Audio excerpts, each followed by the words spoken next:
तो sir basically आजकल काफ़ी स्टूडेंट्स जो हैं वो एमफिल कर रहे हैं, तो एमफिल करते वक्त उनको काफ़ी दुश्वारी का सामना है।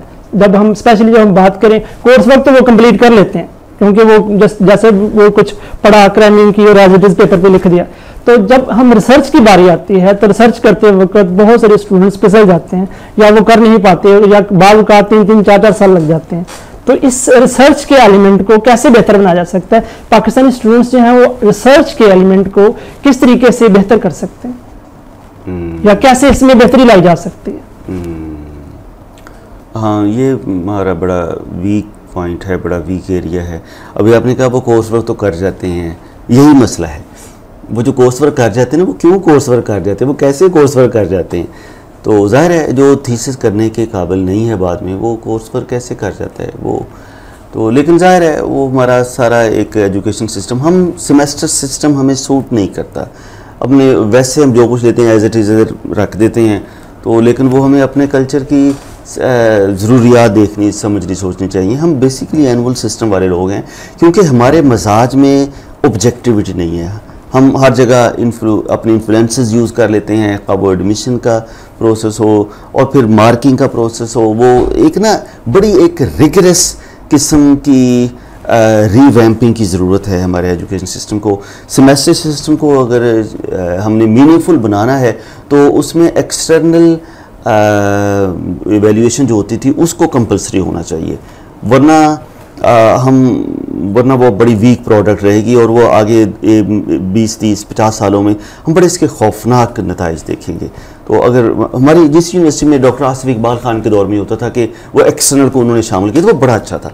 मैं समझता हूँ वो होना चाहिए, वो सारे पाकिस्तान में अप्लाई किया जाना चाहिए कि ठीक है आप सेमेस्टर सिस्टम हो, इंटरनेट पढ़ाया जाए, लेकिन पेपर बाहर हो। उससे ये होगा टीचर पर भी चेक होगा, स्टूडेंट पर भी चेक होगा और चीज़ों को टेकन फॉर ग्रांटेड नहीं लिया जाएगा, खाम खा सारा कुछ नहीं होता जाएगा। वो BS ऑनर्स में भी MPhil में भी वो एक्सटर्नल को होना चाहिए, एक बात। दूसरी बात यह है कि रिसर्च मुश्किल नहीं है, ये है ना कि आप असल में ना हम झूठे लोग हैं। मैं एक छोटा सा वाक़या, मैं किसी काम से फ़ोटोकॉपियर पर के पास गया, काम शाम वो कंप्यूटर का जो करते होते हैं, उधर लिखा हुआ था MPhil का थीसिस 20,000 में लिखवाएं। अच्छा, ये मतलब बात यहाँ तक पहुँच गई है। जा रहे होते हैं दरख्त पे, दीवारों पे लिखा होता है ओपन यूनिवर्सिटी की हमें पर बाजार चले गए, जहाँ मर्जी वहाँ लिखा होता है प्रैक्टिकल की कापियाँ बनाई दस्तियाब हैं। तो सारा कुछ बराए फरोख्त हो गया। रिसर्च मुश्किल नहीं है। तो अगर आप ज़ाहिर स्टूडेंट एक MPhil तक पहुँचता है तो ये रिसर्च होती है, वो रिसर्च है। अपनी चीज़ों को इकट्ठा करना है, इधर उधर से ये करना है वो करना है। तो और सारी यूनिवर्सिटीज़ में आप कई लोग अवेलेबल होते हैं। बहुत कम जगहों पर है कि जहाँ इतना बहुत ज़्यादा वैनिटी की इशू हो कि मेरा सुपरवाइजर तो फलां जगह क्यों चला गया। अब बेशुमार लोग अवेलेबल होते हैं, आप जहाँ से भी डिस्कस करें, पूछेंगे कि सर मैडम ये मैं कैसे करूँ, ऐसे ऐसे तो बात चलती रहेगी और ऐसा समझ आ जाएगी। लेकिन हम करना नहीं चाहते, हम कहते हैं साढ़े को 30,000 रुपये ले लो तो थी से साढ़े घर पहुँचा दो, ठीक है। ये भी होता है कि बिल्कुल ऐसे वाइवे में ना स्टूडेंट को पता नहीं होता कि ये जो वर्क मैंने किया है इसमें करेक्टर्स कौन से, इनके नाम क्या है, ठीक है ना। वो आप उर्दू में पूछ रहे कि चलो मुझे उर्दू में बता दो कि इसमें है कि बच्चे परेशान हो जाते हैं इस हद तक। तो थोड़ी सी कमिटमेंट, ज़रा सा हमारे मिजाजों में सच्चाई हो ना तो ऐसा मसला नहीं है, ठीक है ना। लेकिन हम चाहते हैं कि नहीं। इसमें एक और मसला भी है कि मोस्टली जो लोग MPhil कर रहे होते हैं तो वो किसी न किसी जगह पढ़ा रहे होते हैं, तो वो अपनी जो है अपने काम के साथ कमिटेड नहीं हो सकते, कमिटेड नहीं होते। सही तो फिर ये है कि फिर वो इस तरीके से 20,000 देना, बाहर 30,000 देना और एट द एंड जस्ट उनके पास डिग्री तो होती है लेकिन नॉलेज नहीं होता कि कहीं किसी जगह पर जाकर रिसर्च को सब्जेक्ट को पढ़ाना पड़ जाए तो लेकिन उनके बारे में कुछ भी इंफॉर्मेशन नहीं होती। बल्कि जिस किताब पर वो, जिस राइटर की ये किताब पर करते हैं ना काम, पहली बात है वो अगर वो अपना काम है तो फिर तो बड़ी अच्छी बात है, खुद किया, अच्छा जैसा भी किया है खुद किया तो बड़ी अच्छी बात है। फिर भी उस राइटर के दूसरे वर्क का नहीं पता होता, उसने कोई और भी काम किया हुआ है।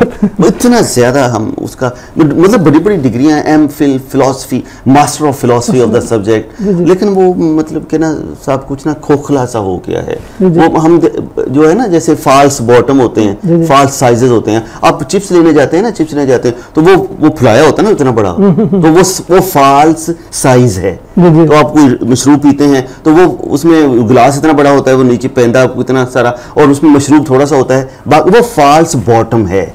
ठीक है ना। इसी तरह ये फॉल्स डिग्री है, एक फॉल्स मुआशरे, मैं समझता हूँ हमारे माशरे का सबसे बड़ा मसला झूठ है, सिर्फ एक मसला है झूठ। तो हम झूठी डिग्री लेना चाहते हैं, हम झूठी पोजीशन, मुझे फिलहाल पोजीशन मिल जाए, उस पोजीशन पर मुझे कोई डिलीवर नहीं करना चाहता कि मैं उस पोजीशन पर मिलेगी तो फिर मैं क्या करूँगा, नहीं बस मुझे वो पोजीशन मिल जाए, फिर मैं क्या करूँगा आगे कोई पता नहीं, ठीक, मैं डिग्री मुझे मिली फिर मैं पता नहीं, फिर मुझे फिर तो वो जो फॉल्सनेस है ना हमारे माशरे का सिर्फ एक मसला है। अगर हम सिर्फ अपने आप के सामने सच्चे खड़े हो जाएं कि ये मेरी डिग्री है तो हाउ टू जस्टिफाई इट, क्या मैंने अपने हिस्से का मतलब जो आपके बस में है ना। मौला अली का फरमाने मुबारक, आपसे पूछा कि आपका फ़र्ज़ क्या है, तो आपने फरमाया कि आपकी जो कैपेबिलिटी है उसकी हद का नाम आपका फ़र्ज़ है। तो आप ये मैं इस काबिल हूँ, मैं यहाँ तक कर सकता था, वहाँ तक तो कर लेना कि इससे आगे मेरे बस में नहीं है। तो ज़ाहिर है अब हमसे कोई फरिश्ता नहीं है, हम परफेक्ट नहीं है, लेकिन जो हमारे बस में हो हम वो पूरा कर लें, आगे फिर एवोल्यूशन होती रहेगी, चलती रहेगी। तो भी आपने बात की कि हमारी सोसाइटी का सबसे बड़ा मसला जो है वो फॉल्सनेस है, फॉल्स झूठ है। तो झूठ है, इसको मैं इनके इस जो है झूठ basically being Islamic country, being Muslim, ये तो हम तो बड़े चीज को जो है मानने वाले हैं कि जी मतलब जो इस्लाम में ममानत है इस चीज की, तो क्यों मतलब हम इस चीज को जो है इस चीज को कैसे मिनिमाइज किया जा सकता है, कैसे इसको कम किया जा सकता है? अच्छा झूठ मतलब इस्लाम, जाहिर है हम मुसलमान हैं अल्हम्दुलिल्लाह, लेकिन ये झूठ बोलने का ताल्लुक इस्लाम से नहीं है। वो तो मतलब एक जो मुआशरा है ना वो हदों से चलता है, अब वो डिसिप्लिन की जो स्ट्रेंथ है ना उसी ने मुआशरे को चलाना होता है। असा ना हो तो कलीमी है कार बेबुनियाद, अल्लामा साहब ने कहा था कि मूसा के हाथ में असा नहीं ना तो फिर वो मूसवियत किसी काम की नहीं है। तो ठीक है ना, इस्लाम में तो बहुत कुछ मना है, सारा कुछ, तो हम वो मसला नहीं है, चेक एंड बैलेंस नहीं है वो। अगर वो मुआशरे में जब तक वो नहीं आ सकता तो वो ऐसा मुआशरा जो है ना वो ठीक सही समत पर नहीं चल सकता। और उसमें वो जो स्ट्रिक्टनेस के साथ है जो हमारे जो रूल्स रेगुलेशंस हैं, अगर हम उसको फॉलो नहीं करते तो फिर ये सारा कुछ क्राइसिस बढ़ते जाएंगे, ये क्योस बढ़ता जाना है। तो जब तक उसको जो बच्चे के हवाले से ना उसको सोने का नवाला और शेर की आंख से देखो, तो ऐसे ही पूरे माशरे को, तो लोगों को उनके हकूक़ मिलने चाहिए, उनको इकनॉमिक फैसिलिटीज़ दी जानी चाहिए उनको जितना, लेकिन फिर उसके बाद कानून को शेर की आंख से देखना चाहिए, लेकिन कानून भी बराए फ़रोख्त है। जी जी सर, आप माशाल्लाह में इनके बड़ी जो है नॉलेजेबल बातें आप हमारे साथ नाज़रीन के साथ शेयर कर रहे हैं। तो ज़िंदगी के लम्हात को आप किस तरीके से एंजॉय करते हैं? मीन कि जब मोस्टली आप ज़्यादातर बिजी हैं बेसिकली, क्योंकि यूनिवर्सिटी में पढ़ाना, फिर बाज़ औक़ात विजिटिंग में जाके किसी और यूनिवर्सिटी में लेक्चर देना, फिर उसके अलावा थीसिस के जो है मामला उनको देखना, सुपरवाइज करना, तो बहुत लिटिल टाइम होगा आप अपनी लाइफ फैमिली को देने के लिए, इवन अपने आप को देने के लिए। तो अपनी ज़िंदगी के लम्हात को किस तरीके से एंजॉय करते हैं जो थोड़े बहुत रह जाते हैं? सही है। तो एक तरीका ये भी है ना कि जो काम है उसी को इश्क बना लिया जाए तो फिर ज़रा आसानी हो जाती है। अगर दोनों इश्क कोई और हो काम कोई और हो तो फिर वो फिर बंदा परेशान ही रहता है। तो एक तो ये कि जो अपना काम है ये लिखना पढ़ना, उसमें भी सेटिस्फेक्शन सुकून मिलता है। एक नया अच्छा शेर आप पढ़ें तो वो सारा दिन सुकून से मज़े से गुजर जाता है, अच्छी बात तो, या कुछ लिखा जाए तो उसका भी फिर खुशी सुकून रहता है।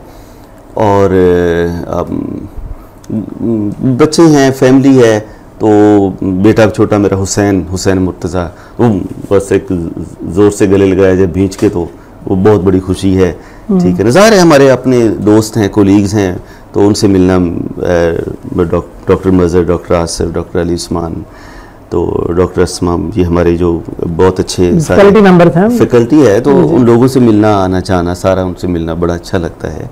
तो अब आप, ज़ाहिर है आपने मुझे बड़ी इज़्ज़त दी है कि मैं कहाँ इस काबिल के मुझे आप ये चैनल पे बुला सर। आप हमारे लिए एक इज़्ज़त की बात है, हमारे लिए इज़्ज़त की मतलब वी फील ऑनर्ड कि आप जैसी शख्सियत हमारे पास यहाँ पर मौजूद है। तो आप मुझे इस तरह ट्रीट कर रहे हैं तो मेरे लिए ज़ाहिर है ये बड़ी तस्कीर की बात है। नाज़रीन मैं आपके साथ बातें शेयर करता चलूँ कि जब मैं यूनिवर्सिटी जाता हूँ तो मेरी कोशिश होती है कि सर के साथ बैठा जाए, डॉक्टर अली उस्मान साहब के पास बैठा जाए, डॉक्टर मज़हर साहब के पास बैठा जाए, डॉक्टर आसिफ साहब के पास बैठा जाए, कि इनके पास बैठने से बहुत सारी नॉलेजेबल बातें जो हैं वो हमें मिलती हैं जिनके बारे में हमें इन्फॉर्मेशन नहीं होती, नॉलेज नहीं होता, तो इनके पास बैठने से आई थिंक सो बहुत सारी इंफॉर्मेशन में इजाफा होता है। तो सर कोई ऐसा नाकाबिले फरामोश वाक़या जो आप समझते हैं कि अपनी ज़िंदगी में आप भूल नहीं सकते और कभी भुला भी नहीं सकते? सारी ज़िंदगी ही मैं समझो नाकाबिले फरामोश वाक़या ही है। तो उसमें एक तो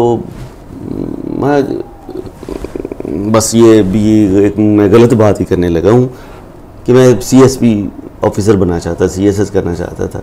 लेकिन MA के बाद जब उधर से आए तो अम्मी मेरी को कैंसर हो गया, तो फिर उन मसाइल में वो मेरे 2-3 साल, तो उसके बाद एक शिफ्ट। लेकिन man proposes and God disposes, Allah पाक के फैसले सारे बहुत खूबसूरत फैसले, उसने बड़ी सही जगह पर, मेरा ख्याल है मैं इधर यही सूटेबल था। उससे पहले फिर FA किया, तो बाद में फिर सारा कुछ ख़त्म कर आके फिर मैं रेडी लगाने लग पड़ा, तो फ्रूट श्रूट बेचते रहना, और फिर वो भी एक याद करवा के सारी उम्र है। तो वो आवाज़ें लगाता होता था, ये पता नहीं जो भी बेच रहा होता था, जामुन इतने रुपये किलो, एक आवाज़ नीचे लगा देना और एक आवाज़ मैंने ऊपर लगा देना कि अल्लाह भी हम मेरी आवाज़ें गिनते जाना, मैं इधर के लिए नहीं हूँ, देख लेना। फिर चलो उसकी मेहरबानी, उसने कोई आवाज़ कबूल कर ली, उसने कहा अच्छा चलो फिर इधर आ गए, फिर मैं इधर आ गया, तो पढ़ने लिखने लग पड़े। फिर उसने कहा अच्छा चलो अपनी डॉक्टर बन जाओ, मैंने कहा अच्छा बिस्मिल्लाह डॉक्टर बन जाते। क्या बात है। तो बात हम नाज़रीन आप बातों से महसूस हो रहे होंगे, फैसलाबाद में हज़ारों तालिब इल्म जो इंग्लिश के शोबा से मुंसलिक हैं, जिन्होंने BS इंग्लिश या MA इंग्लिश या MPhil या PhD के स्टूडेंट्स रहे हैं, तो डॉक्टर गुलाम मिर्ज़ा साहब को जो है अच्छे लफ्ज़ों में याद करते होंगे, क्योंकि मैं भी इन सर के पास कुछ अरसा पढ़ा हूँ नमल यूनिवर्सिटी में, क्योंकि तब वहाँ पर हमें जो है विजिटिंग लेक्चर के तौर पर वहाँ पर लेक्चर देने आते थे। तो मैं समझता हूँ कि फैसलाबाद में हज़ारों की तादाद में जो तालिब इल्म जो आपके पास पढ़े हैं, तो ये खुदा की आपके ऊपर एक बहुत बड़ी अनायत है। तो जो आप जितना आप इनके शुक्र अदा करें, तो वो स्पेशली जो टीचिंग शोबा है वो तो पैगम्बराना शोबा है, तो मीन के जो हम पढ़ाते हैं वो तो एक लम्हा इबादत में गुजरता है। सही। तो इस हवाले से हमें जो है वो अल्लाह का शुक्र अदा करना चाहिए। बिल्कुल। तो सर मीन के बाद बहुत सारी बातें होंगी मीन के आर्टिस्ट के तौर पर, पोएट के तौर पर, क्योंकि poet and artist and an educationist, तो मीन के एक कोई ऐसा मीन के समझते हैं कि कोई अच्छी सूरत, मीन क्या समझते हैं कि ऐसी अच्छी सूरत क्या है, मीन की अच्छी सूरत जो आप समझते हैं कि अच्छी सूरत के बारे में आपकी क्या राय है, क्या होनी चाहिए?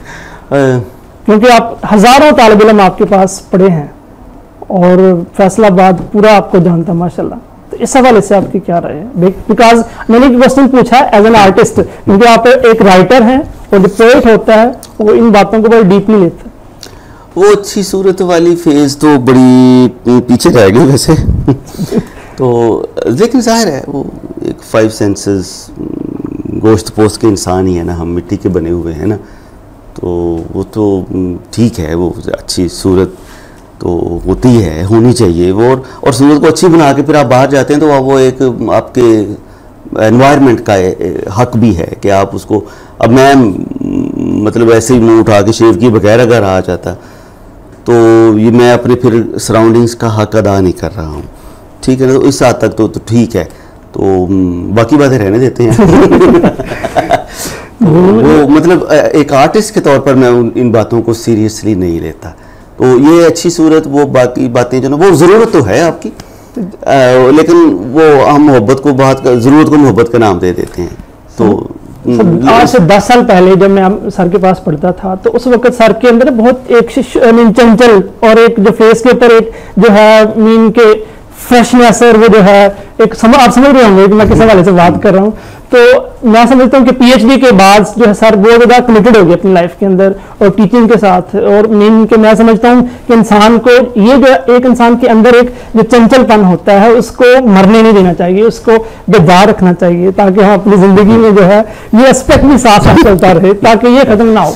अगर ये ख़त्म हो गया तो हम तो फिर अंदर से ख़त्म हो गए ना। तो मैं तो ये समझता हूँ इस हवाले से।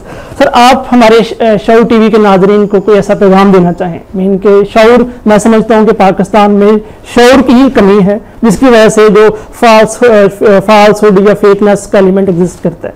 तो हमारी सोसाइटी में हम लोगों को कैसे शऊर के पैदा कर सकते हैं? शऊर की बहुत कमी है, अगर हम देखें हर जगह पर किसी इशारे पर रुकना पड़ जाए 2 सेकंड के लिए, 5 सेकंड के लिए, तो वो मुश्किल हो जाता है। किसी और जगह पर सबसे पहले हम अंदर घुसने की कोशिश करते हैं, पिछला बंदा लाइन तोड़ के आगे जाने की कोशिश करते हैं कि ये एलिमेंट एग्जिस्ट करता है। तो क्यों, मतलब इस चीज़ को कैसे, इस शऊर कैसे दिया जा सकता है? बाहर के मुल्कों में ऐसा नहीं होता, हमारे यहाँ ऐसा क्यों होता है? एक तो हमें self control, self discipline grow करने की, डेवलप करने की ज़रूरत है। हमें अपनी लाइफ में मुख्तलिफ़ पहलुओं में सच लाने की ज़रूरत है। अब जो भी कर रहे हैं ना, वो पूरी तरह सच्चे तरीके से कर लें। ख़्वाह आप दूध बेच रहे हैं, ख़्वाह आप एक लेक्चर दे रहे हैं, और ख़्वाह आप एक टीचर हैं, whatever you are and whatever you are doing. आप थीसिस लिख रहे हैं, ख़्वाह बुल्ले शाह ने कहा था दिल तेरा कुड़ियाँ मुंडे खड़ावे, तू उंज नमाज है नीति। तो नमाज तुम पढ़ रहे हो, वो सच्ची नमाज पढ़ते हो, लेक्चर दे रहे हो, पूरा सच्चा लेक्चर दे रहे हो। वो जो कुछ भी आप करें ना, पूरे दिल से कर दें, तो मेरा ख्याल है हमारे माशरे के मसाइल हल हो जाएंगे। हमारे माशरे में शऊर की कमी नहीं है। अब देखिए, अब ये चैनल है और इस जैसे हज़ारों चैनल्स हैं, एक एक बात ट्विटर पर, फेसबुक पर, पता नहीं कहाँ कहाँ वो शऊर ही फैलता जा रहा है ना। लेकिन हम मसला खुद गर्जी का है। हम उस शऊर को पर्सनल बेनिफिट के लिए यूज़ करते हैं। एक मसला है, हवा ही ऐसी चली है, हर एक सोचता है कि सारा शहर जले, एक मेरा घर ना चले। तो सिर्फ तो हम बेलौस और हो जाएं और सच अपनी ज़िंदगी में शामिल कर लें, हमारे मसाइल हल होने लगेंगे। सर, आपका जो फेवरेट कलर जो आप समझते हैं कि ये आपका पसंदीदा कलर है, पसंदीदा रंग जो आपको बहुत ज़्यादा अट्रैक्ट करता है, या आप समझते हैं कि बड़ी फैसिनेशन है उसके साथ आपकी?